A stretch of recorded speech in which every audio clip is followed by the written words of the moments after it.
Pag-araro ng SUV sa mga nakaparadang sasakyan sa Santo Domingo, Ilocos Sur, nahulikam. Nakaalerto, Teresong Dayon.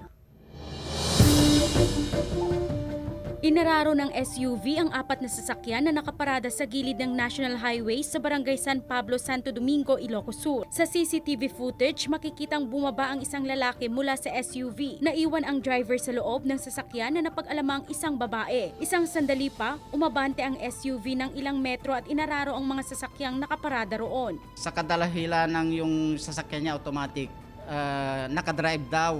Tapos naiangat niya yung preno kaya humarurot yung sasakyan niya. 3 katao ang sugatan sa insidente. Ayon sa pulisya, handa naman na magbayad ang driver ng SUV sa gastusin sa ospital ng mga nasugatan. Inaalam pa ang kabuuang halaga ng danyos ng mga sasakyan na sangkot sa aksidente. Patuloy na nakikipag-ugnayan ang GMA Regional TV Balitang Amianan sa driver ng SUV para sa kanyang pahayag. Kasama si Norman Raca.